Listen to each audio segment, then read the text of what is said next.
Boa tarde a todos. A gente vai dar início, então, ao nosso momento aqui de palestra do Cuidado à Distância, a calculadora personalizada em saúde, a nova era tecnológica da saúde. E hoje a gente tem, então, para este momento, a professora Cíntia Molina, que é a nossa professora do curso de Medicina da Unicinos e também está à frente lá nos trabalhos do Telesaúde da URGS, o professor Luciano Eifler, também professor do curso de Medicina da Unicinos, e o Moisés Lima, que é um empreendedor aí da Eagle Care e está trabalhando aí com tecnologias para a área da saúde. Uma satisfação, profs, ter vocês aqui conosco, professores, Moisés, acho que vai ser um bom momento aí da gente poder ver como que essa área tecnológica, como que inclusive, né, a própria pandemia está impactando tudo isso. Então, de imediato, convido o professor Luciano Eifler para falar um pouquinho aí para nós, né, desses impactos, dessas tecnologias, dessas mudanças todas. Muito obrigada, Luciano. Obrigado, Cláudia. É um prazer, então, participar do Conecta. Nós vamos falar sobre a telemedicina, wearables e robôs na medicina, também, que é uma forma de ofertar serviços de saúde de maneira remota.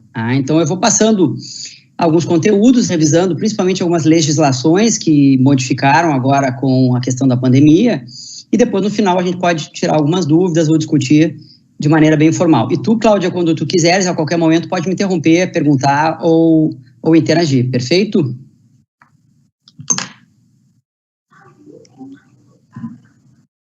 Ok, vamos lá?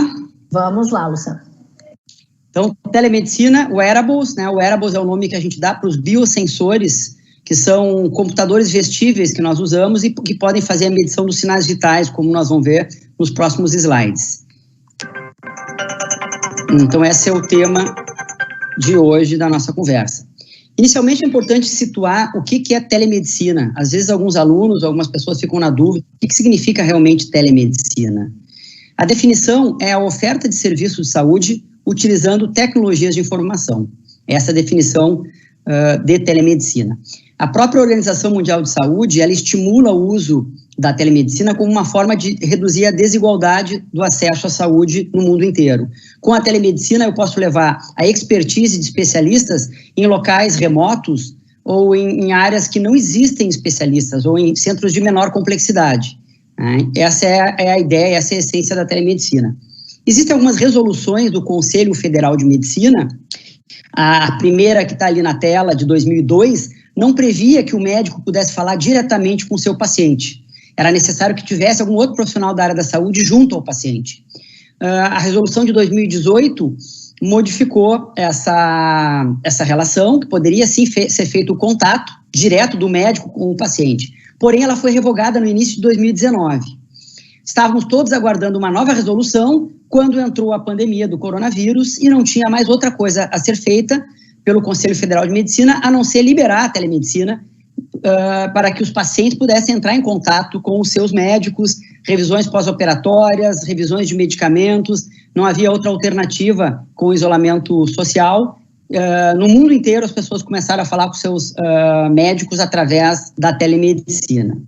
Ela prevê, conforme a resolução do Conselho Federal de Medicina, a teleinterconsulta, que seria uma consulta entre especialistas, entre médicos. Por exemplo, um clínico vai se consultar com um neurologista que está em São Paulo, por exemplo, e ele está no interior de São Paulo. Então, ele está diante de um acidente vascular cerebral, tem dúvida diagnóstica, dúvida na conduta, e ele vai fazer uma teleinterconsulta com esse especialista para diagnóstico, tomada de decisão. Com isso, eu consigo juntar a alta complexidade, um centro de referência especializado, com um hospital pequeno ou até um posto de saúde. Essa é a ideia desse intercâmbio de informações. E a teleorientação é do médico diretamente com o seu paciente, orientando medicações, orientando qual o destino que esse paciente tem que se deslocar para uma consulta ou para alguma determinada demanda, né? E também muito utilizada agora com a pandemia, através das ligações telefônicas ou de outros meios digitais, como videoconferência, para verificar se o paciente está bem na sua, digamos que na sua quarentena, né? O telemonitoramento, ele envolve a medida de sinais vitais, o controle do paciente clínico, se ele tem melhor ou pior, principalmente utilizado em idosos ou pacientes com doença crônica, que necessitam, então, um controle da sua pressão arterial, da sua glicose. Então, é chamado telemonitoramento. Também contempla na resolução a telecirurgia. Esse na tela que vocês estão vendo é o robô Da Vinci, tá? O robô Da Vinci, ele faz uma cirurgia robótica através de pequenos orifícios no abdômen, igual a videolaparoscopia, só que o cirurgião não precisa estar no mesmo local. O cirurgião pode estar no outro continente, e já aconteceram várias cirurgias transcontinentais. A única exigência da orientação e da resolução do Conselho Federal de Medicina é que algum especialista da mesma área, por exemplo, uma cirurgia urológica, ele tem que estar na sala, né, onde está o paciente. Se tiver algum problema técnico, aquele cirurgião local, ele continua a cirurgia ou resolve alguma intercorrência. Então, com isso, abre um universo extremamente surpreendente, em que as cirurgias podem ser feitas com cirurgiões que não estão no seu país. Então, eu posso me operar com um cirurgião australiano, um cirurgião europeu ou um cirurgião americano através do robô Da Vinci. Tem 2 robôs aqui em Porto Alegre, um no Moinhos de Vento e o outro no Clínicas. As consultas por telemedicina, elas podem ser de 2 maneiras. Consulta síncrona, então nós estamos ao mesmo tempo agora fazendo, que nem a videoconferência que nós estamos fazendo agora, né? Então pode estar um médico e um especialista e um clínico, né? 2 médicos conversando, ou pode estar o clínico com o seu paciente no interior e o especialista na alta complexidade de maneira distante, mas falando ao mesmo tempo. Então ela é síncrona. A consulta assíncrona, ela não é ao mesmo tempo. Então eu posso fazer o upload de uma imagem de uma lesão de pele, por exemplo, suspeita de um melanoma, e o dermatologista vai laudar, vai examinar e vai dar um laudo, um parecer. Ou um eletrocardiograma, eu posso mandar agora um eletrocardiograma, e amanhã ele vai me dar um parecer, vai dar um laudo. Fica combinado, então, quando esse especialista vai dar o seu parecer. Então, ela é assíncrona, tá? Ela não é ao mesmo tempo. Então, é interessante ter esses conceitos em mente. Outra coisa importante é a Lei Geral da Proteção dos Dados. A LGPD é relativamente nova, ela não entrou ainda em vigor, ela tinha previsão para entrar agora, em agosto, mas ela foi prorrogada para maio de 2021. O que ela prevê? Que as informações do paciente, que são os dados sensíveis em relação a doenças, laboratório, nome, CPF, enfim, todas as informações médicas que estão no prontuário eletrônico na nuvem, elas são parte da propriedade do próprio paciente. E eu, como paciente, como usuário, eu posso solicitar que retirem as minhas informações do banco de dados, ou que alterem as informações do banco de dados. E eu tenho que saber qual o uso que está sendo feito com essas minhas informações. Senão, as minhas informações podem ser vendidas para terceiros em busca de alguma vantagem financeira. Então, essa é a Lei Geral da Proteção dos Dados, em que o próprio paciente é dono dos seus dados. Tá? Sobre a certificação digital, vocês entendem que quando eu faço telemedicina, eu tenho que saber que do outro lado eu tenho realmente um médico e um especialista, que vai assinar, inclusive, uma receita de medicamentos controlados, ou vai dar um atestado ou uma prescrição. Então, é necessário que todos os médicos, junto aos seus conselhos federais ou conselhos regionais de medicina, façam a sua certificação digital. Existem empresas homologadas que fazem um token digital, que pode ser desde um cartão com chip eletrônico, que nem aparece aqui na foto, ou um token virtual que pode ser instalado num celular, por exemplo, num tablet ou num computador, né? Mas é a assinatura digital que identifica esse profissional. Sobre os aplicativos de telemedicina, todos os senhores já devem estar vendo na mídia como eles são cada vez mais frequentes. Tem vários aplicativos chegando no mercado, que fazem a consulta médico diretamente com o paciente. Então, isso seria o significado de eu ter um médico no bolso, no meu celular, 24 horas vezes 7 dias da semana. 24 horas por dia vezes 7 dias na semana. Para uma segunda opinião, ou para uma consultoria, ou para uma consulta pediátrica às 3h30 da manhã, num dia de chuva, em que eu tenho alguma dúvida, eu posso entrar em contato com o pediatra e com a câmera do telefone, com uma boa resolução, mostrar as lesões de pele, por exemplo, alguma dúvida que eu preciso tirar diretamente com o médico, né? Ele não vai substituir nunca uma consulta presencial, como nós vamos ver mais adiante, mas ele facilita muito a jornada do paciente. Algumas vezes, que é só uma revisão de laboratório, pode ser feita de laboratório, alguma orientação, pode ser feita por telemedicina, evitando todo aquele desgaste do paciente deslocar até o consultório, estacionamento, sala de espera, e falar com o seu médico, né? Então, ele proporciona uma visita clínica, e pode ser feita uma consulta domiciliar, por exemplo, num paciente idoso com dificuldade de mobilidade, né? E ele é muito bom também para a gestão de pacientes crônicos, que toda hora tem que ter um ajuste, ou no antihipertensivo, ou no hipoglicemiante, ou outros tipos de medicamentos. Aqui o desenho de como funciona essa conexão. O médico está no computador, existe um servidor na nuvem que tem que estar encriptado e seguro, existem vários servidores terceiros que guardam essa informação lá e são tecnicamente a prova de invasões de hackers, e existe lá na ponta um paciente que vai estar conectando também com o computador, com o tablet ou com o smartphone, né? E os dois vão manter essa discussão e essa consulta. É importante que toda essa informação ela seja encriptada e de maneira segura. Daí a importância dos softwares de telemedicina terem esses recursos de segurança, porque a privacidade das informações do paciente são fundamentais. É sigilo médico, isso não pode circular em redes sociais e não pode vazar. Então é importante que os softwares tenham essas políticas de segurança, por exemplo, com login e autenticação em 2 fatores, né? Autenticação em 2 fatores é aquela autenticação que quando a gente faz o login num aplicativo, a gente recebe um SMS com um número, com um PIN, que seria um segundo fator de segurança, para saber que aquela pessoa que está no celular ali é realmente a proprietária daquela senha e daquele login, né? E é importante fazer, fica já aqui a dica. Todos vocês que têm redes sociais, Instagram, LinkedIn, Facebook, existe lá no setor de segurança da configuração do teu aplicativo a habilitação do fator em fator de segurança em 2 fatores. Tá? É importante isso, principalmente nessas invasões de WhatsApp e que os hackers acabam conseguindo pegar todas as tuas informações do WhatsApp. Se tiver uma configuração em 2 fatores, isso pode ser evitado.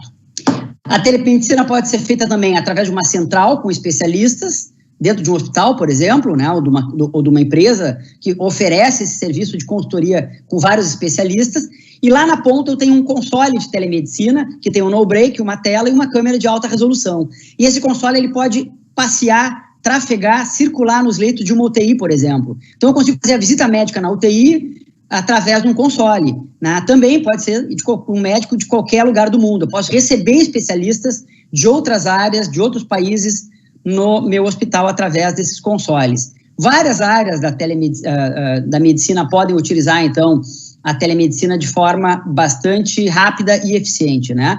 A telemedicina, ela nasceu já na radiologia, por exemplo, a gente consegue ver um raio-x e ver uma imagem através de uma imagem eletrônica, ou um eletrocardiograma também pode ser enviado à distância. Então, basicamente, os serviços que inauguraram a telemedicina foram esses. Antigamente se fazia a telemedicina mandando por fax o eletrocardiograma. Existia um projeto do Instituto de Cardiologia aqui em Porto Alegre que ele dava apoio técnico no laudo de eletrocardiogramas para laudar aqueles pacientes que estavam infartados ou que tinham arritmias através de fax, né? Alguns jovens que devem estar assistindo aqui a palestra, eu acho que nunca chegaram a ver um fax, mas era um equipamento extremamente tecnológico na época e que fazia a transmissão de imagens impressas, né?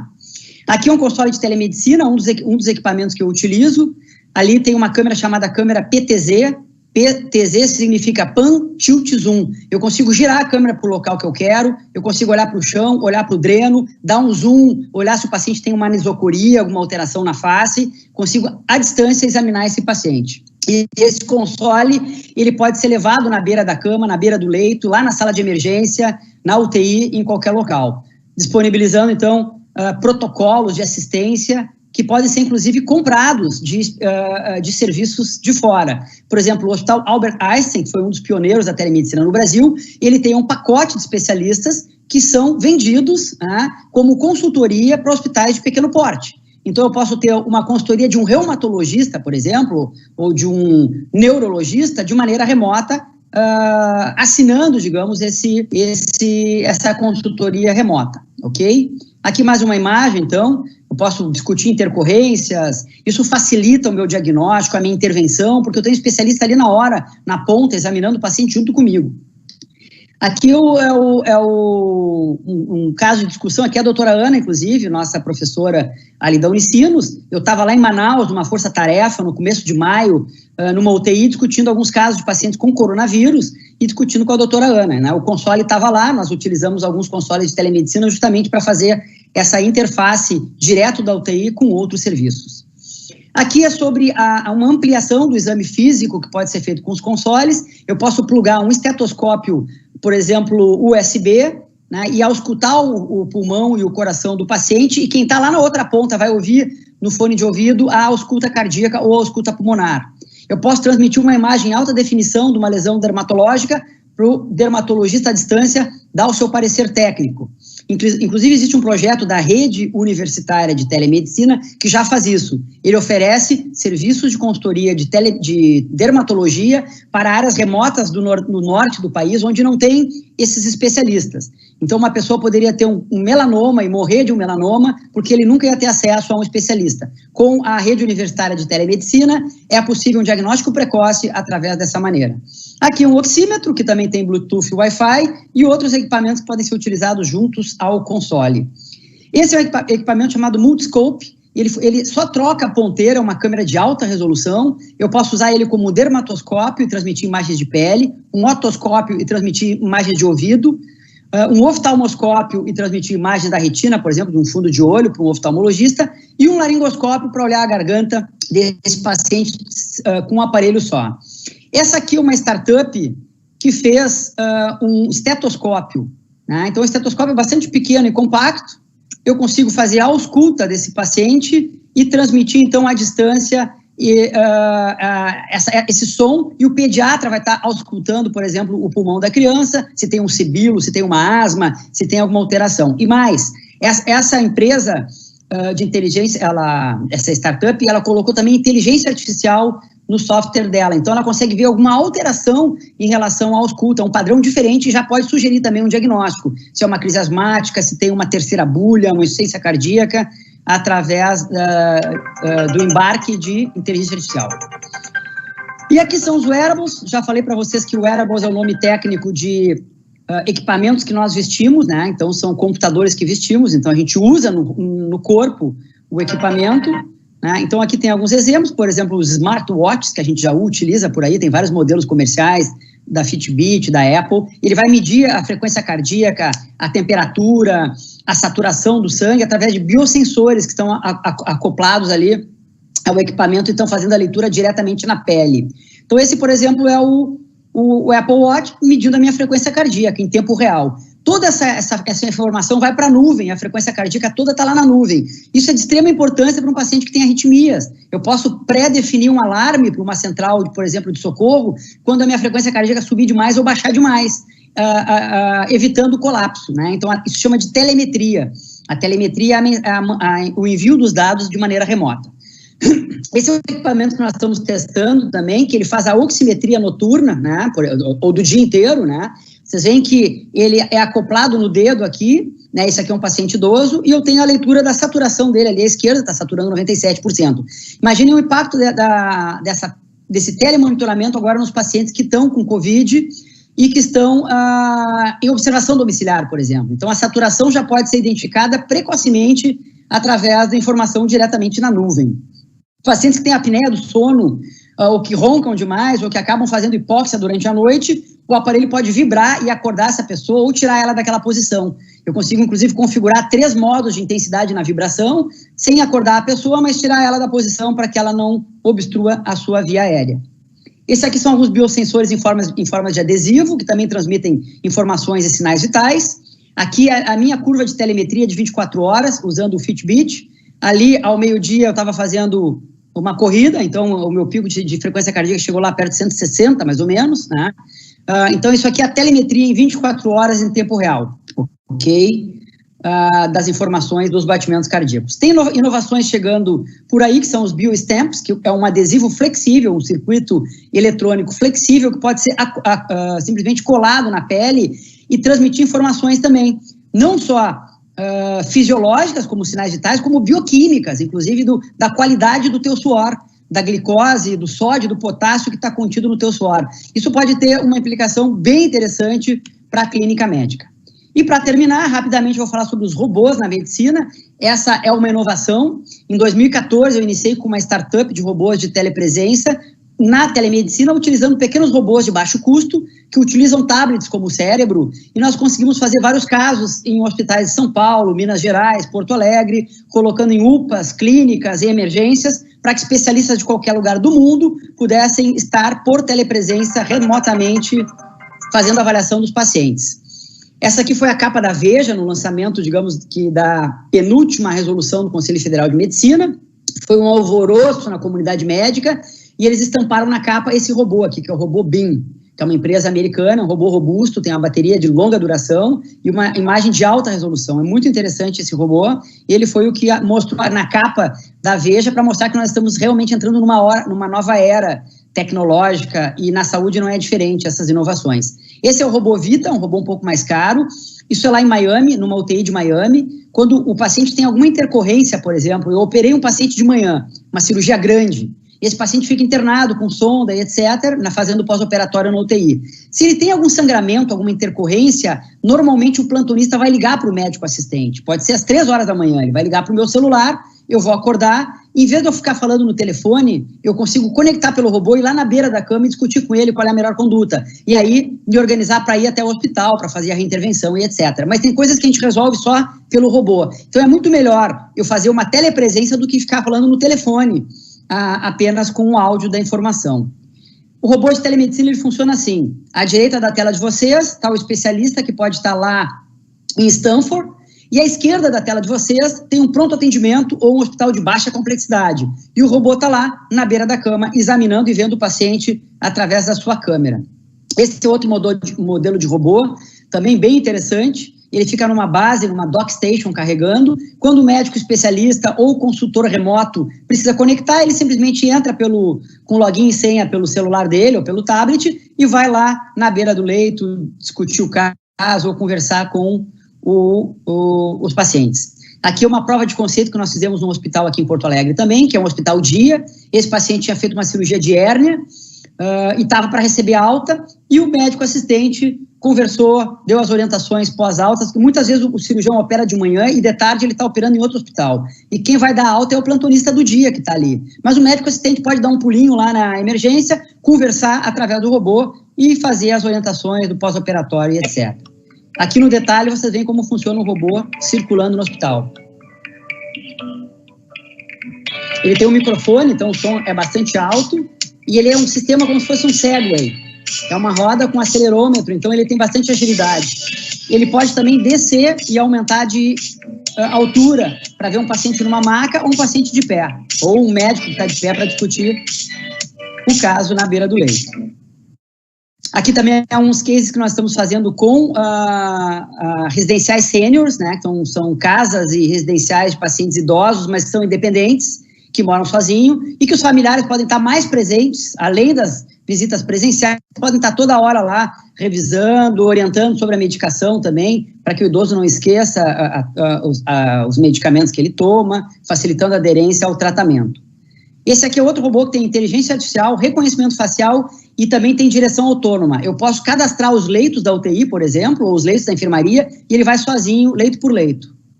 Aqui eu coloquei uma imagem acelerada só para mostrar, então eu já tenho cadastrado o leito 1, leito 2, leito 3, leito 4. Esse ele tem um som Dolby bastante alto, então é bem interessante, até pacientes idosos que não ouvem muito bem conseguem ouvir de maneira adequada. Esse então é um robô que nós estamos também testando. Esse robô ele tem uma peculiaridade que ele se conecta com os wearables, então o médico vai fazer a telemedicina, vai fazer a revisão, por exemplo, do idoso num residencial sênior, sem o idoso sair do residencial sênior, e ele pode já ver os sinais vitais que ele vai estar usando, então o aparelho de pressão, o aparelho de oxigenação, que é o oxímetro, temperatura, o aparelho de glicose. Aqui mostra um pequeno vídeo de um idoso. Esse idoso se chama Sam, ele está fazendo ali a consulta com o médico dele, né? Então, entre as consultas presenciais, que podem demorar 30 dias, 40 dias, dependendo do sistema que eu tenho, se é privado ou público, entre os intervalos das consultas eu posso ter um ajuste da medicação e estar mais próximo do meu médico e o médico mais próximo do seu paciente através da telemedicina. Então, o que a telemedicina faz é aproximar as duas pontas, né, e humanizar o atendimento até. Tem gente que se apavora com a máquina e acha que é uma coisa fria. Pelo contrário, eu estou muito mais próximo do meu médico com a telemedicina do que antes. Vamos ver como funciona a consulta com esse robô e com esse idoso. Vamos voltar aqui, vamos ver se passa o vídeo. Hi, I'm Sam. I live alone and I love it. Esse senhor mora sozinho, ele é independente. Acabou de sofrer uma queda agora. Should I dial emergency services? Esse robô está conectado com o wearable que ele usa no pulso. Então, quando ele cai, o robô vai lá e descobre que ele caiu, já liga para a família e chama a emergência se precisar. I'm in better touch with my family. E ele consegue socializar com a família dele, evitando o isolamento. Talented kid. Ou melhor, até no isolamento social do Covid. I prefer to forget. It's time to check your weight. Ele configura com a balança também, então faz uma curva de peso para ver se ele aumentar o peso vai ter síndrome metabólica, vai piorar toda a clínica dele.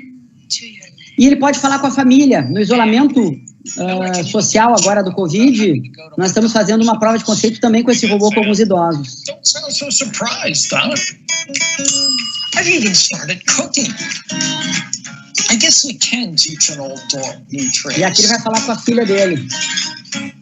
And my kids really like that they can get in Que está touch toda with hora me no pé dele e anytime. ligando para ele. Hi, Dad. What's up? Ele falou que está tomando a Just medicação. taking my meds, sweetheart. Like I said, I like Luke. Enfim, para terminar aqui, essa aqui é minha tia-avó de 80, quase 90 anos, né, que mora sozinha, e nós colocamos um robozinho lá para acompanhar ela, enfim, fazer toda essa parte do que a gente chama de assisted living, que é um idoso autônomo que mora sozinho, mas ele é assistido, para que não tenha nenhum problema e nenhuma complicação. Essa é outra prova de conceito na pediatria, na emergência. Isso é bastante interessante, porque a criança, quando vê o médico pediatra de avental, com estetoscópio no pescoço, ela liga através de uma memória prévia que aquele médico vai fazer uma injeção nela, vai dar um remédio amargo, vai fazer uma otoscopia, botar um aparelho dentro do ouvido, então ela chora, ela foge do médico. E com o robô, nós colocamos o robô lá para fazer a primeira aproximação da criança. A criança se encantou com o robô, foi lá, conversou, então o pediatra pôde fazer uma empatia antes e depois chegar lá e examinar ela sem nenhum problema. E essa prova de conceito também ela liga a UTI, que são os intensivistas, diretamente com a emergência. Então ele já vai ajustando algumas necessidades daquele paciente grave que tem que ir direto da emergência para a UTI. Então o intensivista já vai conhecendo o paciente antes dele chegar lá. Para terminar, a telemedicina traz mais eficiência, rapidez no diagnóstico, economia de tempo, menor custo, ela é mais sustentável sim, integração de toda a rede assistencial e melhor experiência e jornada do paciente. Quais são os desafios e as limitações? A infraestrutura de rede, qualidade da conexão, a segurança da rede, invasão contra hackers tem que ser garantida, privacidade e confidencialidade dos dados, para se adequar à Lei Geral da Proteção dos Dados, que nós já falamos. Para terminar, a mensagem que eu deixo é: nunca a máquina vai substituir o homem. A ideia é que a empatia, o toque humano, a arte da medicina, do exame físico e dos valores que a gente aprende na medicina nunca vão ser substituídos pela máquina.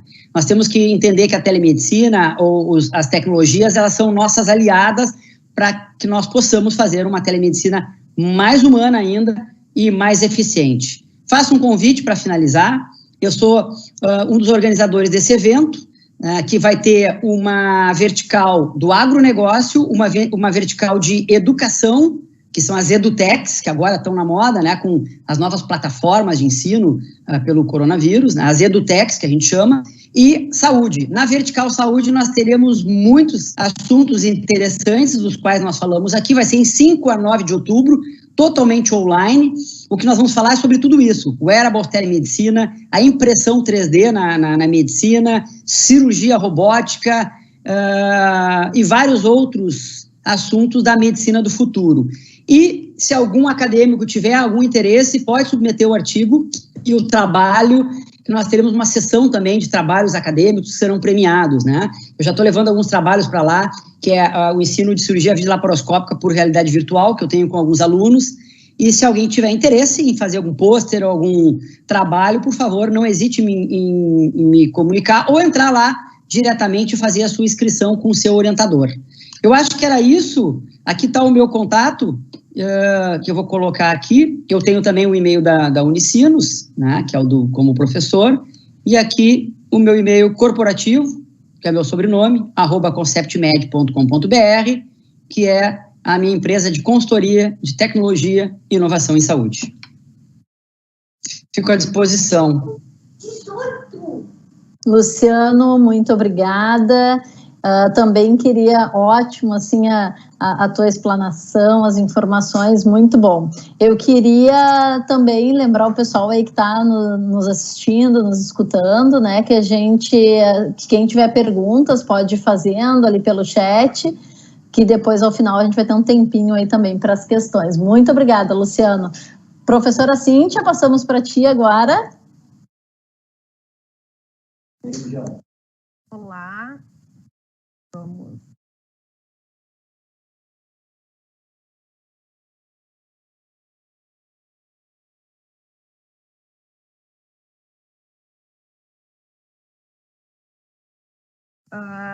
Bom, tá todo mundo me ouvindo? Sim, super bem, Cíntia. Tá ótimo.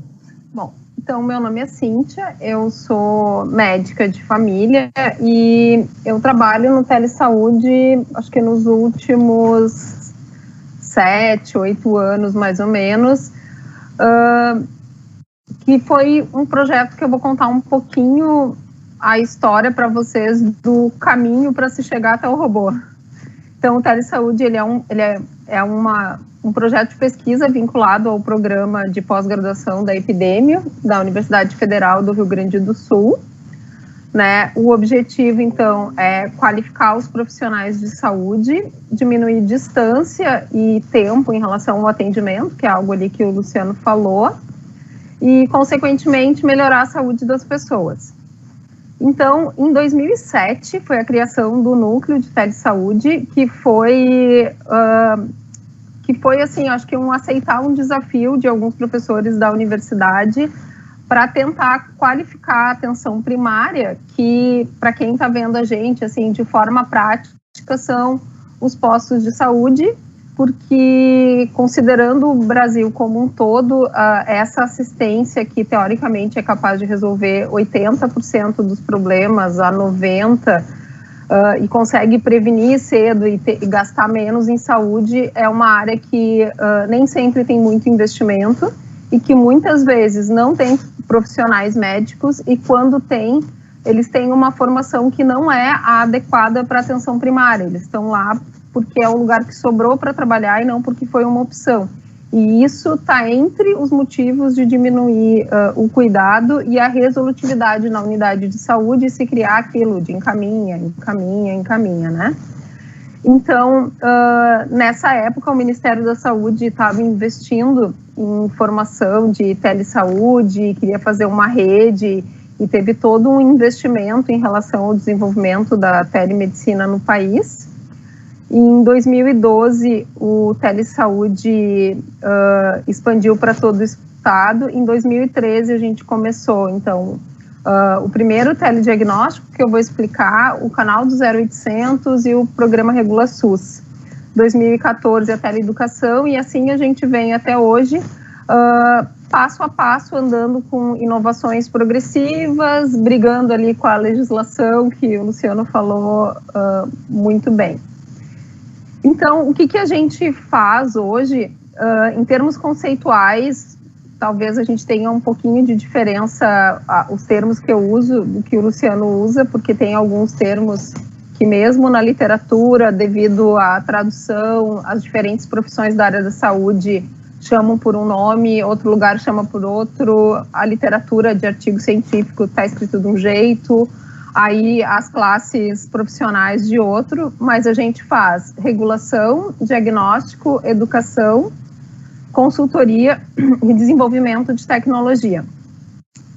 O que a consultoria é que, desculpa, o que o Luciano chamou ali, acho que de tele-interconsultoria, a gente chama de teleconsultoria e acho que se a gente conseguir andar realmente vai ser só consultoria, que é quando dois profissionais conversam sobre um caso.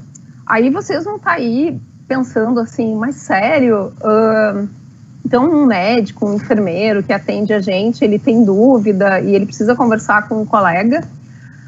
Quando a gente avalia a quantidade de dúvidas que um profissional de saúde tem, eles têm inúmeras dúvidas durante o dia. Muitas vezes a dúvida é muito mais em reafirmar uma ideia que a pessoa já tem do que necessariamente algo que a pessoa não sabe. porque a medicina não é, apesar de ser uma área exata, não é tão exata, e na realidade, normalmente, o que se fazia de forma informal, e se faz até hoje, é a gente liga para um colega, tipo, eu vou ligar para o Luciano, não sei nada de cirurgia, vou dizer, Luciano, e aí, me explica como é que funciona tal coisa. E isso fica entre amizade, coleguismo e contatos. E, na realidade, o que se cria é uma organização de uma forma que esse processo fique registrado e que essa opinião da pessoa que vai opinar seja uma opinião qualificada em relação a evidências científicas, que eu imagino que quem está acompanhando discussão de cloroquina e ivermectina é o que mais está ouvindo, né? Tem evidência, não tem evidência.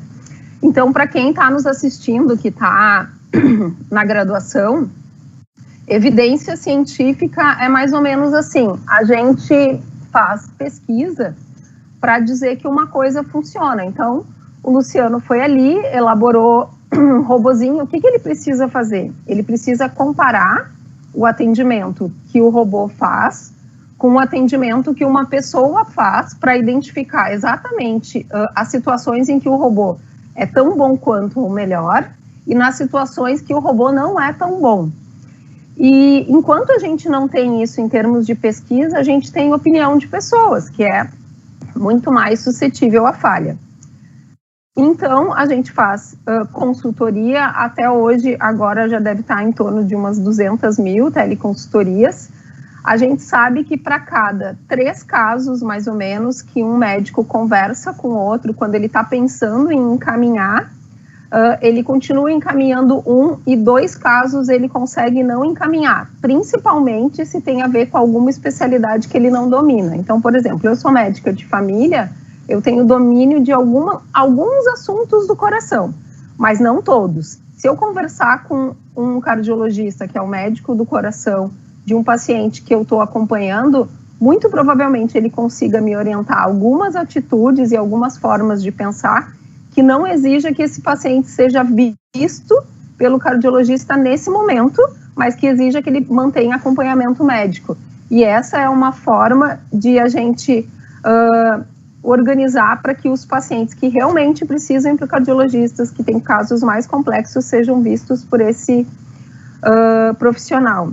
A gente tem, esse é um índice de qualidade que é acima de 90%, que é bom, para organizar todo esse processo de trabalhos de diferentes doenças. Então, a gente tem 260 protocolos, 34 especialidades médicas que foram desenvolvidas, e dos casos que foram encaminhados, que é o que vocês escutam, assim, na televisão, né?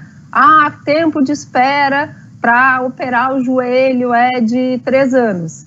Só que tem um monte de pessoa que está nessa fila que já não precisa mais operar o joelho, que a dor melhorou, que não poderia operar o joelho porque já não tem mais condições de cirurgia. E o que se faz quando a gente faz essa regulação é organizar essa fila de espera e identificar quais são as pessoas que a cirurgia não pode esperar e quais são as pessoas que existem tratamentos alternativos enquanto ela espera pela cirurgia. Além disso, isso eu já falei para vocês, que de cada 3 pacientes, 2 são resolvidos. Esse é um número meio mágico da telemedicina. Agora, com as teleconsultas, a gente está vendo a mesma coisa. Então, essa teleconsultoria, ela pode ser por telefone, que é aquele 0800, que é o síncrono, que nem o Luciano falou, ou então ela pode ser através de texto, que é uma página, digamos assim, onde se faz a pergunta e a resposta por texto, que a gente tem mais de 35 mil, e elas vão variando em relação ao tempo. Uma coisa que a gente notou nessa nossa jornada é que profissionais não médicos faziam mais perguntas por escrito, enquanto que os profissionais médicos tinham uma alta resistência. E quando a gente implantou o telefone, os médicos foram mais aderentes em relação a buscar consultoria. Isso também varia por idade, por tempo de formado, por sexo, homem e mulher. O telediagnóstico, então, tem uma relação com o laudar um exame. A exigência que tem claramente é que o responsável pelo laudo, ele tem que ser um especialista daquela área. Então, por exemplo, a espirometria, que é esse exame de assopro do pulmão, ela é um exame que ele pode ser visto, eu posso olhar a espirometria, mas ele, para ser laudado e ser um telediagnóstico validado no Brasil, conforme o Ministério da Saúde, tem que ser feito por um médico que é especialista em pneumologia. Então, a gente tem hoje, deve estar mais de 40 mil laudos. O StomatoNet é diagnóstico de lesão dentro da boca, afta, lesões de câncer de boca. Isso é muito interessante porque se a gente acha que a telemedicina é frágil, a teleodonto praticamente não existe. Então, esse é o primeiro serviço que existe no Brasil e ajudou a formar toda a rede de saúde bucal que está se consolidando ainda, né? E a gente tem um número de 2.200, perto dos outros telediagnósticos é bem pequenininho, mas considerando o desafio que foi, é uns 2.200 comemorados, assim. O DermatoNet é em relação à foto. Aqui é interessante dizer, existe um serviço em Santa Catarina que eles fazem com o aparelhinho de dermatoscopia, que é parecido com o que o Luciano falou, acho que ele falou de um dermatoscópio também, que ele tira a foto da lesão. Aqui a gente faz sem um aparelho, a gente faz com foto mesmo, e tem resultados muito bons, inclusive de encaminhamento. E uma das possibilidades que tem é que alguns casos são encaminhados só para dermatoscopia, então provavelmente existem formas de se fazer isso, sem contar na capacidade que a gente tem aos poucos com educação de máquina, que é ao identificar a foto, lendo lá os quadradinhos, onde é que muda a cor, que aos poucos a gente consiga fazer a máquina separar o que é uma lesão de pele mais benigna, menos benigna, e ajudar a gente a otimizar ainda mais esse processo. Provavelmente não vai ser 100% que vai não passar pelo olho de um profissional, mas vai acelerar o processo no sentido de que um laudo pode vir pré-preenchido, tudo, o médico olha, confere e que diminui muito o tempo, né?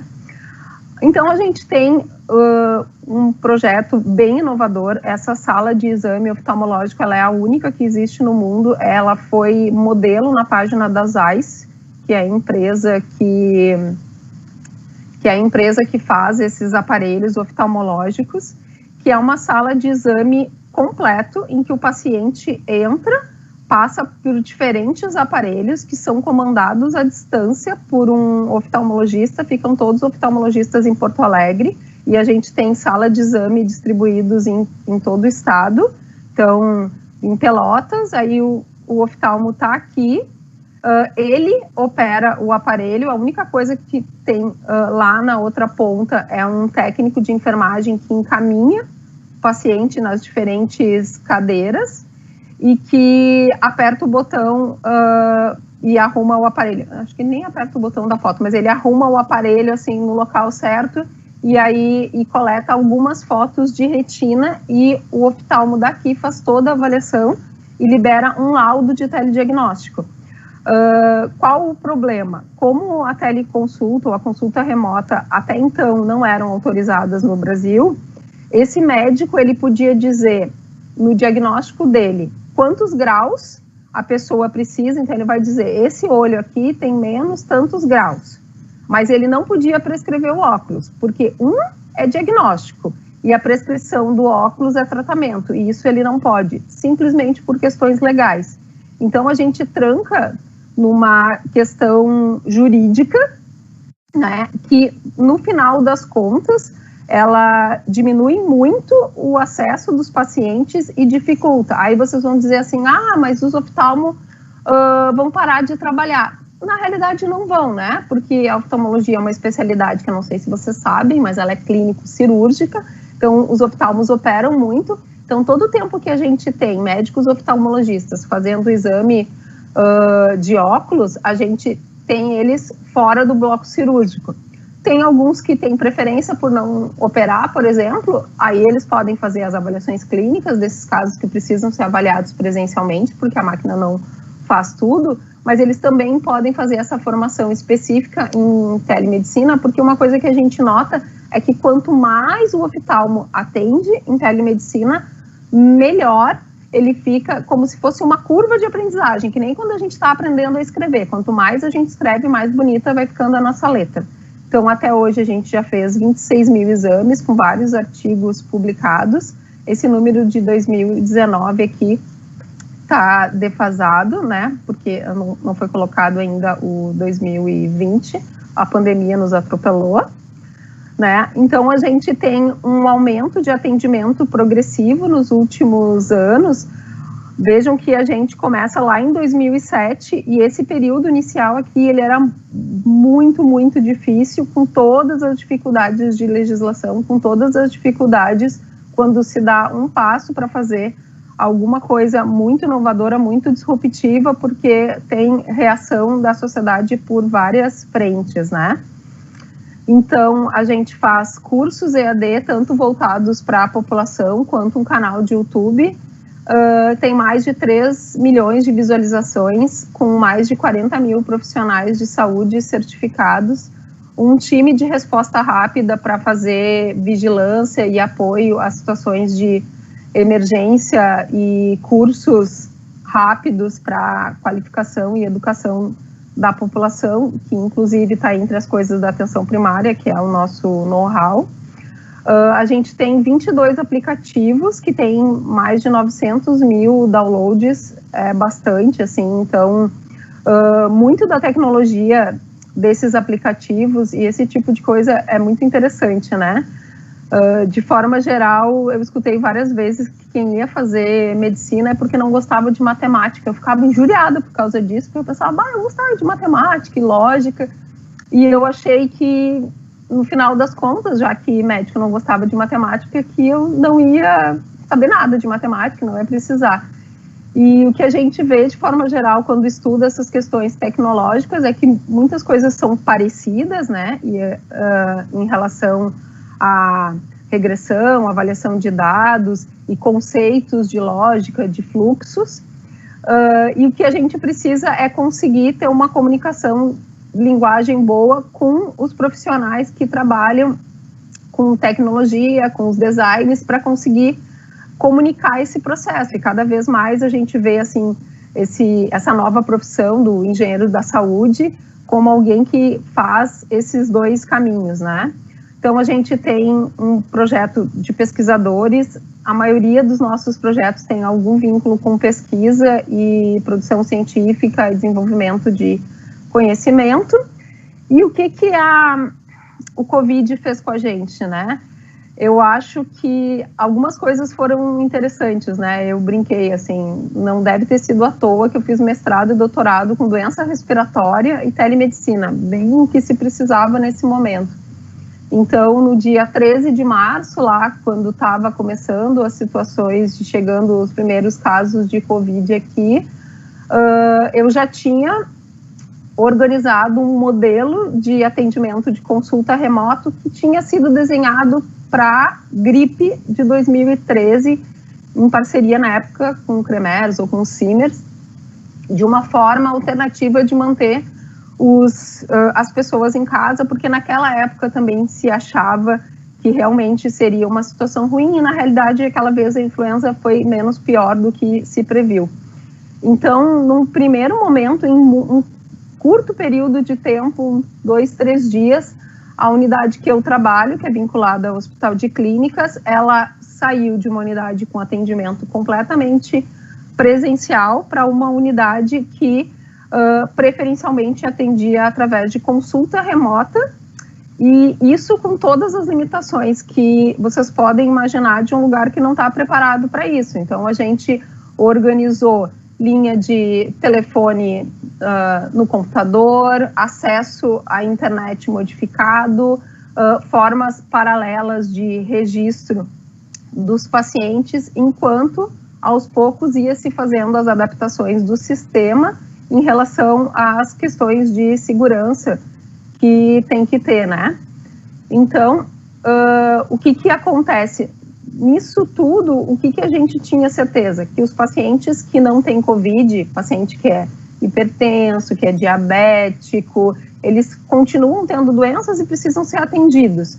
Então, a gente arrumou estratégias para manter a vigilância e o atendimento desses pacientes, que são esses doentes crônicos, e, ao mesmo tempo, monitorar todos os casos com suspeita de doença respiratória e agora de Covid. No final, hoje, a gente tem, além da unidade de saúde, uma sala de atendimento na Faculdade de Medicina da URGS, que monitora todos os pacientes que saem do Hospital de Clínicas de Porto Alegre, através de contato telefônico, e aí a gente avalia a evolução desses pacientes para ver se existe necessidade deles irem para reavaliação médica ou não. Esse é um projeto que teve um empenho muito grande de médicos residentes, até botei um agradecimento ali, porque acho que eles merecem muito, e de acadêmicos e doutorandos, de estudantes da faculdade, que se disponibilizaram a ligar para essas pessoas, a aprender como é que se usava as ferramentas que precisavam para fazer uma entrevista clínica. Os alunos de final do curso de medicina, isso é mais fácil, então tem algumas atividades que eles podem fazer, outros não, mas a gente fez uma organização de forma geral com voluntários e com alunos matriculados, né? O Telesaúde está terminando, acho que final dessa semana, início da semana que vem no máximo, a gente vai publicar o manual de boas práticas para consulta remota, e a gente já saiu a primeira versão para a Prefeitura de Porto Alegre, vinculado, e agora a gente fez um mais amplo, que é um manual conceitual, que vem agregar junto com o manual que a gente fez de regulação lá há muitos anos atrás, para que tenham coisas mínimas em relação à consulta remota, muito ali perto do que o Luciano falou, né, do que a gente tem que respeitar, das questões em relação a sigilo, até para a gente entender que quando a gente liga para o pediatra do filho da gente às 3 da manhã, mesmo que ele esteja sendo legal de atender o telefone, ou que seja a obrigação dele atender o telefone, aquilo ali é uma consulta, né, porque a gente está consultando o conhecimento dele, né, para saber o que a gente faz com aquela febre. E quem tem filho, eu imagino que quem está assistindo poucos tenham, mas é uma tranquilidade a gente ter, né, ou filhos, ou pais, ou que seja veterinário, assim, como é bom a gente poder ligar para um profissional que a gente confia e nos dá uma informação. E isso é um atendimento, isso é uma assistência, isso é remoto. Isso pode ser feito por um profissional da nossa confiança, e que legal se for, mas se não tiver disponível esse profissional da nossa confiança, a gente pode ter outros profissionais ou ferramentas como chatbots, que seriam tipo uns robôs virtuais, assim, fizeram vários agora no início da Covid, que servem exatamente para nos conduzir numa sequência de perguntas que vai direcionar se a gente precisa ou não ver um profissional naquele momento. E aí esse manual vai muito na ideia da gente pegar e dizer assim, ó, que tem algumas coisas que não mudam. Então, se a pessoa diz assim, eu preciso ver uma pessoa olho no olho, beleza, tem que ir, né? Ou a pessoa diz, não, eu adoro fazer esse chatbot aqui por WhatsApp, não tem que olhar para a cara de ninguém, beleza? A gente vai ter cada vez mais perfis de usuários diferentes. E uma coisa que o professor Fleck falou no último grande round, eu achei muito interessante para comparar, que quando vocês falarem com os pais e tal, vale a comparação, que era assim, ó, quando começou os caixas eletrônicos, muitas pessoas não confiavam, muitas pessoas não faziam transação eletrônica no celular, porque não confiavam, não se sentiam seguros. Eu lembro que muito tempo meu pai fazia o imposto de renda na mão, quando já dava para fazer no sistema, até que acabou o manual, e aí eu pensei, agora ele vai ter que se render. É mais ou menos a mesma coisa, é um processo de transição. Então, algumas pessoas durante muito tempo vão ficar resistentes, até que elas vão sendo expostas, vão experimentando, vão vendo as facilidades e vão usando. E uma coisa importante, isso vale para pacientes, para usuários, e isso vale para profissionais, porque são todas pessoas aprendendo nova tecnologia, né? Novas situações diferentes, e tudo que é novo assusta. E, na realidade, a gente pode usar a telemedicina ou ferramentas tecnológicas para agendar consulta, para fazer triagem ou para avaliar por qual profissional uma pessoa seria melhor avaliada, para fazer a própria consulta remota, para orientar, para reavaliar as pessoas, para ficar fazendo vigilância, assim, vamos ver, o Luciano deu aquele exemplo bom ali, fica com o oxímetro no dedo, vamos ver se está piorando a respiração. Então, tudo isso a gente pode fazer. E nesse casamento da minha vida, entre Unicinos e Telesaúde, eis que, com a colaboração da Cláudia, que está aqui, que topou o meu surto, assim, de ideia do vamos fazer, tem que dar.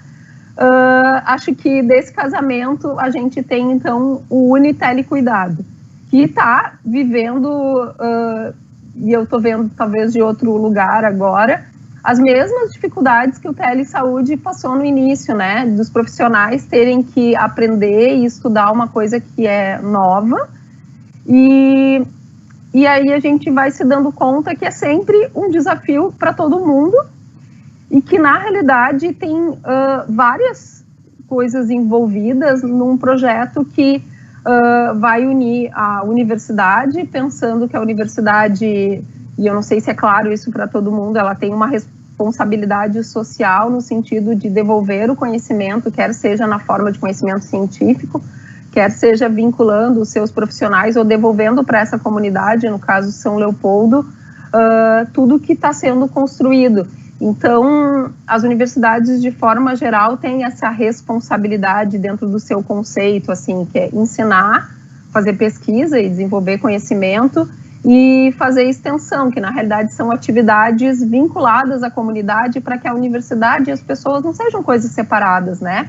E que cada vez mais se entenda que a Unicinos e São Leopoldo são uma coisa tão imbricada que a Unicinos é São Leopoldo e São Leopoldo é Unicinos. E tudo isso faz com que se construa tanto uma identidade da universidade quanto uma identidade do município. E dentro de todo esse conceito vem um projeto que é inovador e que a gente vai ter professores que estão também numa situação nova, né? A gente não tem muitas pessoas com know-how em telemedicina, até porque até um tempinho atrás, tipo, não era muito estimulado e nem muito permitido, assim. Então, agora a gente tem esse novo desafio e acho que talvez aqui venham frases mágicas, né? Que aos poucos a gente se dá conta que por videochamada, por telefone, por WhatsApp, não importa, é uma consulta, né? É uma consulta que as pessoas fazem, que os pacientes fazem, que os usuários fazem aos conhecimentos dos profissionais, quer seja quantas gotas de paracetamol para o filho, quer seja se ficar com o pé gelado de noite é normal, quer dizer alguma coisa, né? E muitas vezes, quando a gente acha assim, mas sou só eu aqui, o telefone, eu vou ligar para uma pessoa, eu vou fazer uma chamada por WhatsApp, mas tantas vezes a gente ali disposto a realmente fazer um atendimento é não só o único atendimento, quanto o melhor atendimento que alguém pode ter.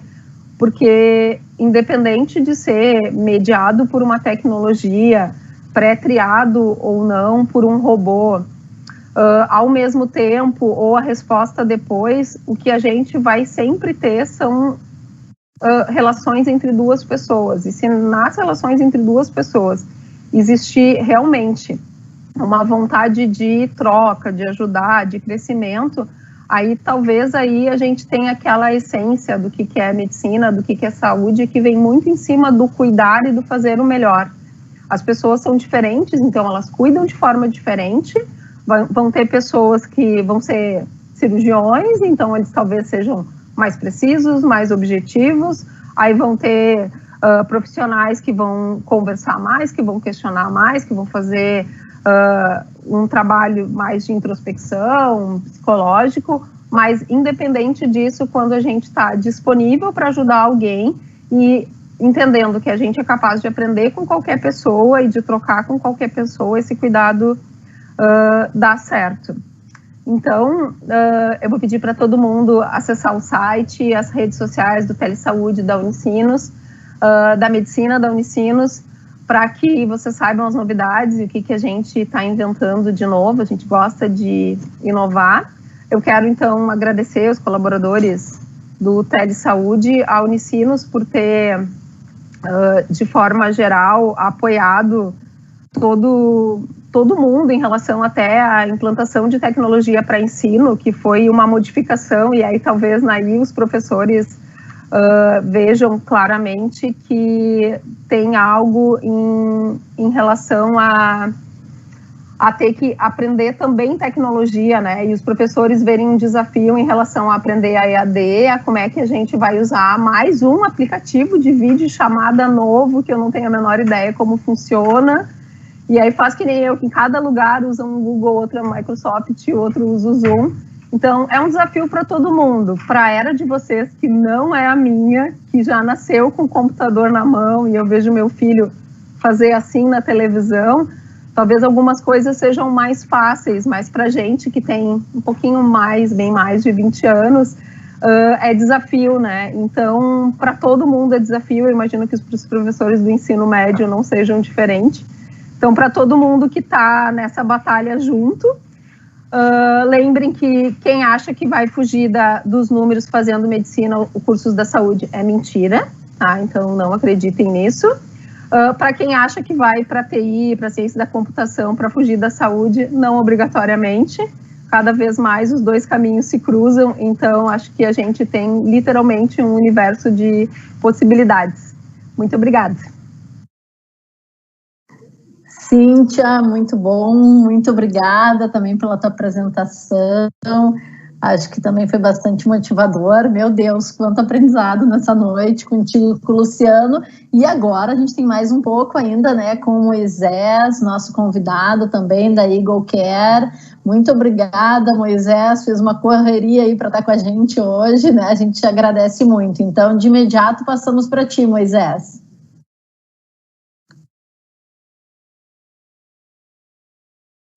Teu áudio tá acho certo. Que tá fechado. Agora sim te ouvimos. Perfeito. Tá certo. Primeiramente, obrigado pela paciência de todos e todas, né, que aguardaram um pouco aí antes de iniciar o Conecta Mais. Para te ver situações da vida, doutora Cíntia, doutor Luciano também, hoje a gente estava fazendo a implantação do sistema do Eagle Care no município aqui em Três Cachoeiras, e de repente caiu a internet completamente na Secretaria de Saúde, né? Então a gente não estava conseguindo se comunicar, enfim, deu problema nos atendimentos, né? E aí o que a gente fez? Eu peguei o carro e vim aqui correndo aqui para Torres, aqui onde vou falar com o Máscara, porque eu estou na casa da minha mãe, né? Então para não expor ela, né, uma situação de, vamos dizer assim, de risco, vou fazer essa live aqui com máscara. Bom, eu vou compartilhar a minha apresentação e eu fico muito feliz em ouvir a palestra, a fala da doutora Cíntia e do doutor Luciano, porque ela vai de encontro muito com o que nós trabalhamos aqui, inclusive algumas soluções que a gente desenvolveu, né, e que eu quero compartilhar com vocês. Vocês estão visualizando a minha tela?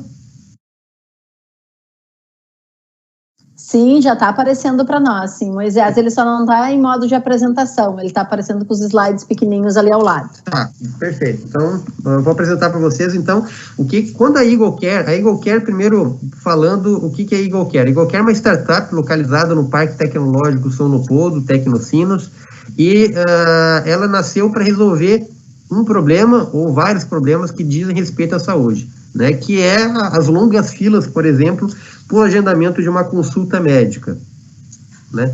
Esse problema, ele também tem outros problemas, que é a escassez dos serviços online de saúde, né, nos setores público e privado, as longas filas para o agendamento de uma consulta médica, como eu já falei, a demora para os pacientes receberem atendimentos, e o não comparecimento dos usuários a uma consulta médica, né? Bom, às vezes a consulta médica demora, eu estava ouvindo a doutora Cíntia falar, demora e o paciente busca um outro recurso, né? Uma outra meio para realizar aquele atendimento.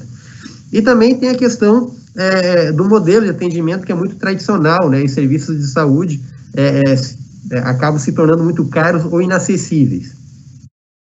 Então, para a gente ver assim, um dado que é bem importante, somente o PIB de 2017, a gente está falando aí na casa aí de 546 bilhões, tá? Então, que foi o gasto de saúde pública e privada, tá? Ou seja, isso aí reflete mais ou menos a 9,1%. Hoje já está ali em mais ou menos 10% do PIB. São gastos com saúde no setor público e no setor privado.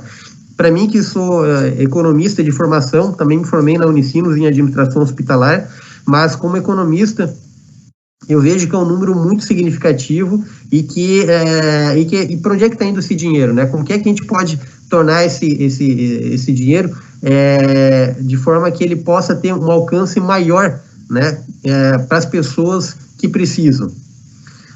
O nosso mercado que a gente está atuando, né, a gente está atuando, então, em hospitais, em municípios. Então, a gente tem aí um mercado total, considerando hospitais públicos e municípios, de 11.100 unidades. E considerando o mercado privado, a gente está falando da ordem de 1.300.000 aí, o setor, vamos dizer assim, privado, que a gente tem o potencial de inserção. Desculpa te atrapalhar, mas duas coisinhas, se tu pode colocar a telinha em apresentação e para nós não tá avançando os slides. Então peraí. Deixa eu ver aqui. Aí, agora foi? Ainda não. Ele segue aparecendo com os slides pequenininhos ali do lado. Peraí. Às vezes é melhor tu colocar em modo apresentação, parar o teu compartilhamento e começar ele novamente. Aí ele obedece, que ele é meio... Tá, então eu vou parar de compartilhar aqui. Isso, coloca em apresentação para ti e volta a compartilhar.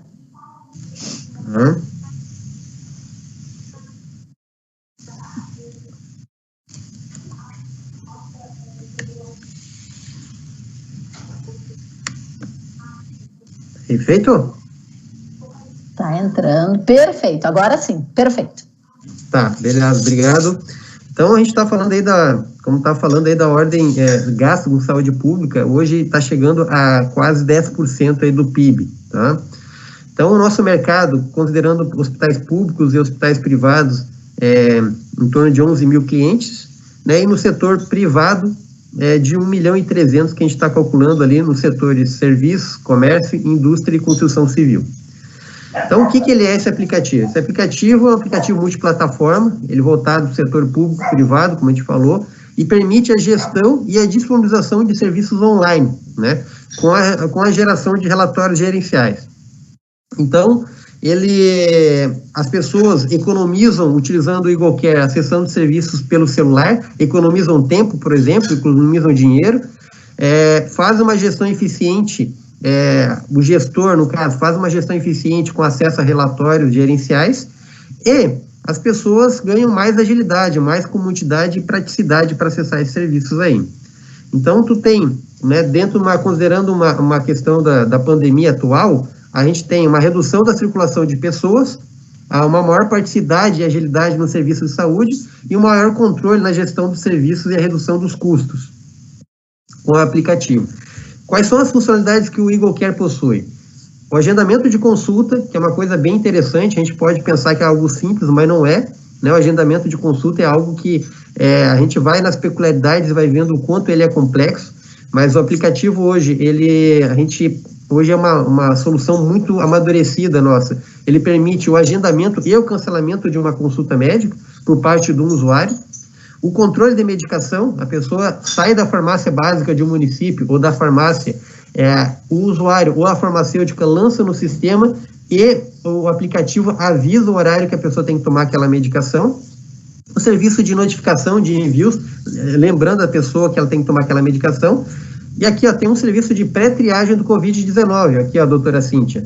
Essa pré-triagem aqui, ela foi um protocolo desenvolvido pela Organização Mundial de Saúde, mas adaptado pelo Telesaúde, tá? Que nós estamos utilizando aqui, que foi cedido lá gentilmente pelo Telesaúde. Já vou falar um pouquinho mais sobre ele aqui, inclusive porque a gente está disponibilizando ele gratuitamente para todos os municípios que são nossos clientes atualmente. A questão do chat online, né, que é um serviço que está integrado com a escola de saúde, então profissionais da escola de saúde, de várias áreas, medicina, enfermagem, nutrição, eles estão atendendo através do chat online esse aplicativo e prestando informações e orientações sobre o Covid-19. E a teleconsulta, né? Chegamos aqui à teleconsulta, onde a gente está realizando e permitindo a realização de consultas médicas. Na área da saúde pública, a gente tem um quadro que é bem complicado. Os municípios, para evitar a circulação das pessoas, cancelaram a maior parte das consultas médicas. Então, agora eles estão procurando alternativas para isso. Então, de uma maneira um pouco atrasada, mas a teleconsulta nos municípios, no setor público, agora é que está ganhando um pouco mais na nossa experiência, que a gente está tendo um pouco mais de força. Então, o que a gente está fazendo aqui para o Covid-19? Fez o chat online, a pré-triagem, né, que eu já expliquei aqui, a questão da teleconsulta. Tá? Então, esses serviços online que a gente está disponibilizando, né, ele traz muitos benefícios, serviços de saúde pelo aplicativo.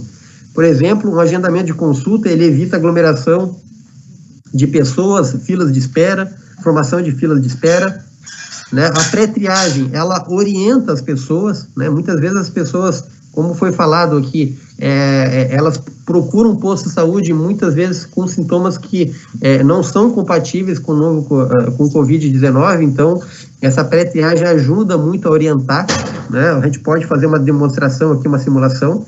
A questão da teleconsulta que a gente está utilizando e está começando a ganhar força nos municípios onde a gente está atuando. E a questão do chat online, como foi falado aqui. Bom, essa pesquisa, né, esse estudo que a gente realizou, a gente iniciou no ano passado, esse aplicativo surgiu, então, resultado de uma pesquisa que nós aplicamos em 3 municípios aqui do Rio Grande do Sul, que foi em Mampituba, Morrinhos do Sul e em Três Cachoeiras, onde a gente pôde fazer uma validação da nossa ideia e também uma validação de um protótipo de aplicativo, onde a gente começou a fazer de uma maneira muito simples, mas bem efetiva, o agendamento de consultas médicas, disponibilizar o serviço de agendamento de consultas médicas pelo celular para as pessoas.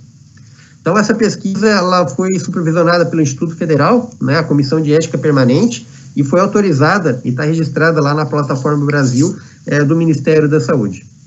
Então, alguns resultados falando de como o serviço de saúde pode trazer benefícios para toda a sociedade. Nos municípios que a gente teve uma redução muito grande no tempo de agendamento de uma consulta médica.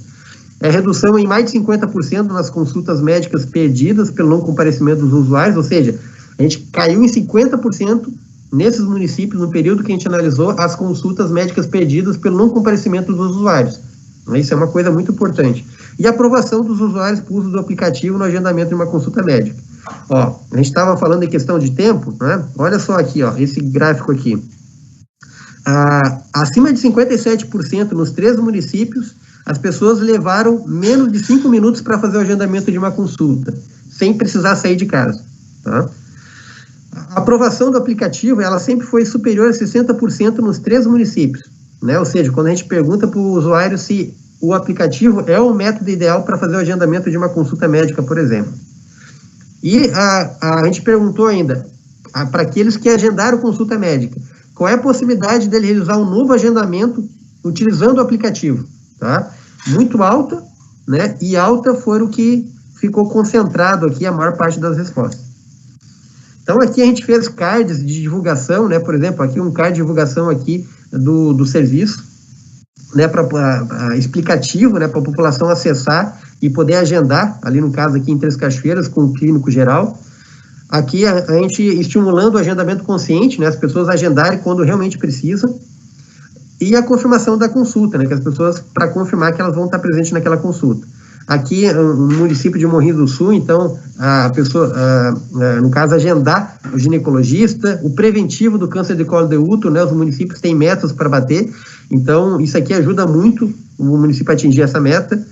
Aqui a nossa equipe, o time fundador, né? Eu, né? O Fábio Bilhalva e também, que é o gestor de projetos, e o Daniel, que é o nosso analista, Daniel Werler.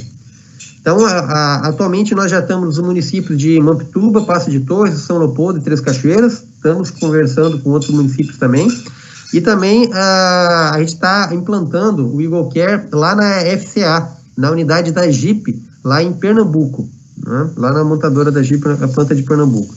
Então, aqui, as poucas das tecnologias que a gente utiliza uma tecnologia bem simples, não é nativa, as pessoas podem acessar o aplicativo pelo celular utilizando o seu navegador. O aplicativo está adaptado dentro das normas da LGPD, né? E a gente quer levar a saúde para todas as pessoas, né? Esse é o nosso lema, isso que a gente leva a sério aqui. Então, o nosso produto, a gente considera que ele é intuitivo, amigável, a ideia e o produto já estão validados, as soluções agregadas num aplicativo, isso é uma coisa muito boa, e a redução de custo e despesa de prestadores de serviço, que é uma coisa que é uma consequência do aplicativo. Então, aqui, falando um pouco do aplicativo, era isso. Eu não sei se eu tenho um pouquinho de tempo. Se tivesse um pouquinho de tempo, eu queria só fazer uma demonstração aqui, que eu acho que a doutora Cíntia vai gostar muito de ver aqui.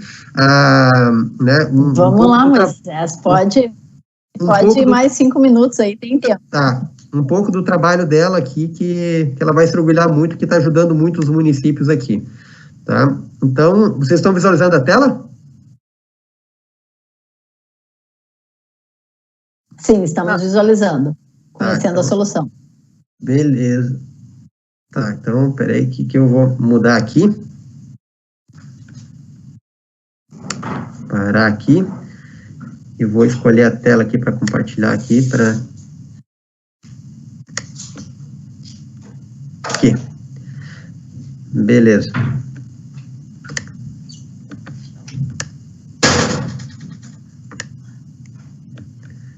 Então, aqui, ó, a gente tem a pré-triagem, ó. Pré-triagem. E aqui é o robozinho, aquele que estávamos falando há pouco tempo. Então, eu vou me identificar, por exemplo, meu nome é Moisés. Né? Pede minha data de nascimento.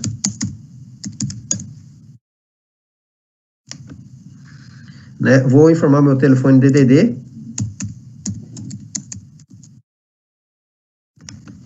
Né? Ele vai pedir qual é o meu estado. Vou colocar aqui Rio Grande do Sul.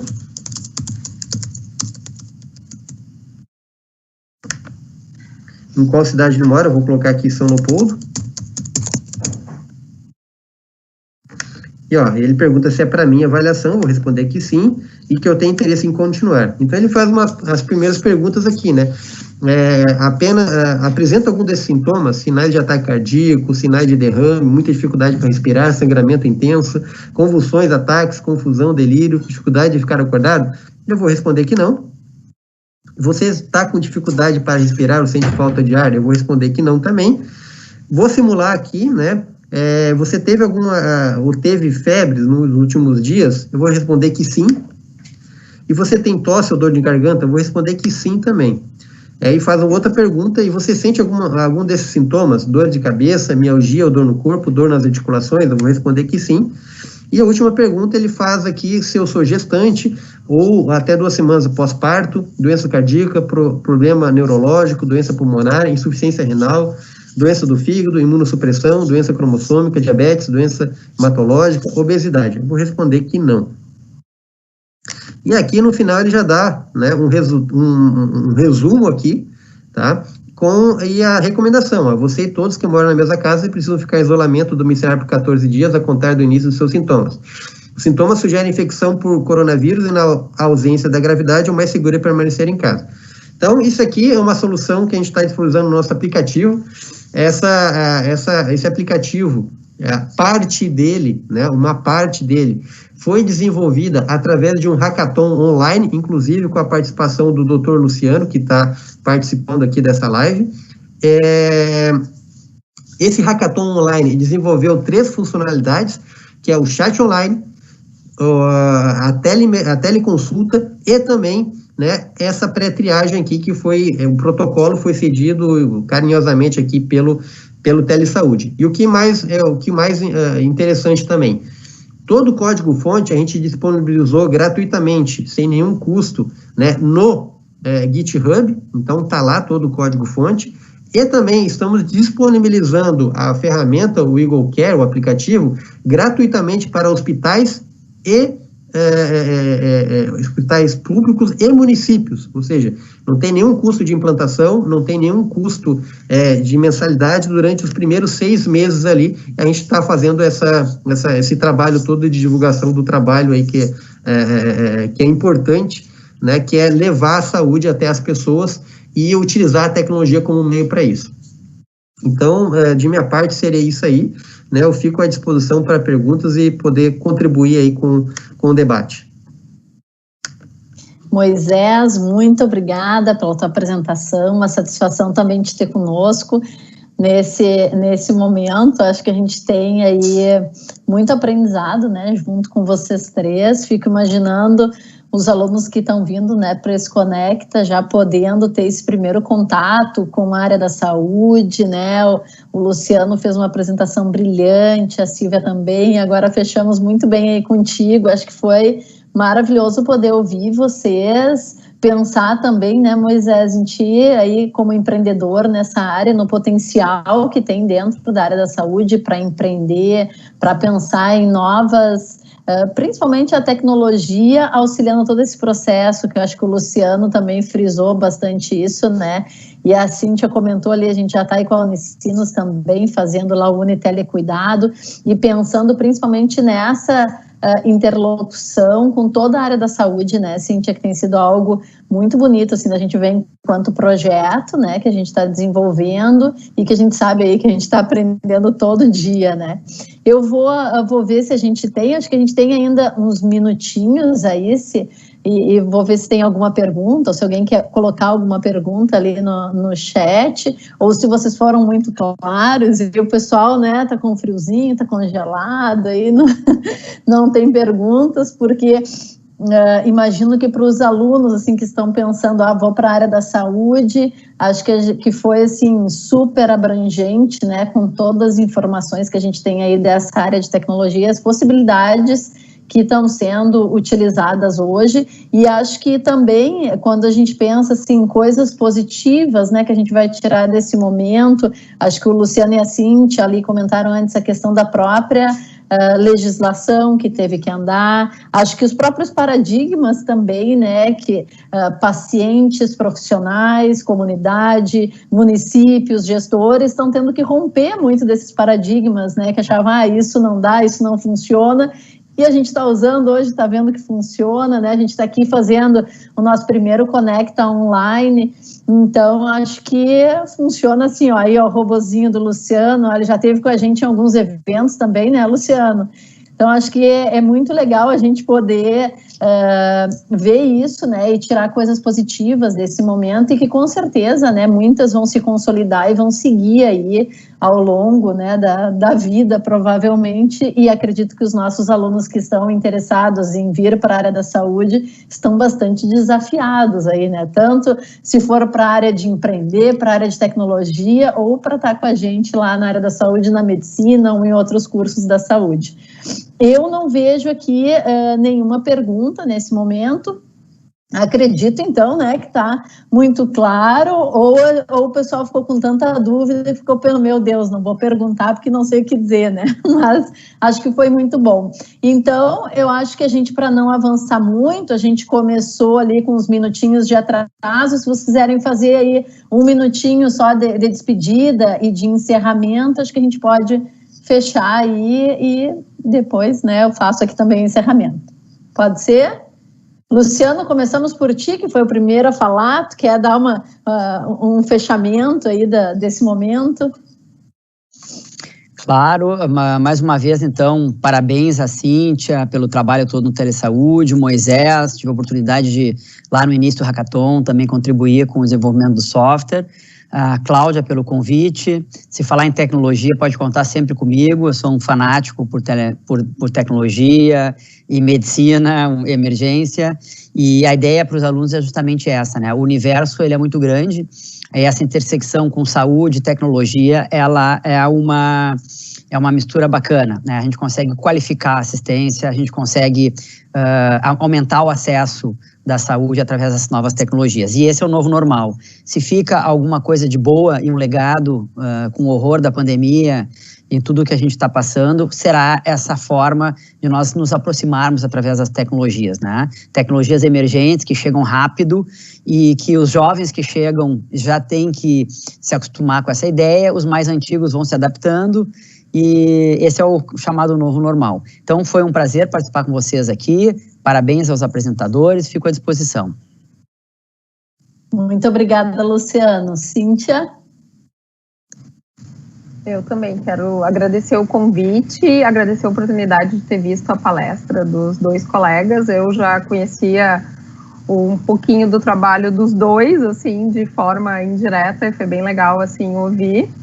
E realmente, assim, né, a sensação que eu tenho, sendo mulher, querendo fazer coisa de tecnologia nesse mundo tão masculino e tão, assim, para nós, às vezes a gente acha coisas muito simples, né? Eu botei um complemento no Excel que enviava e-mail e eles disseram para mim assim, bah, que máximo isso. Eu falei, não é o máximo, eu não sei fazer o script, eu baixei uma coisinha e fiz sozinho.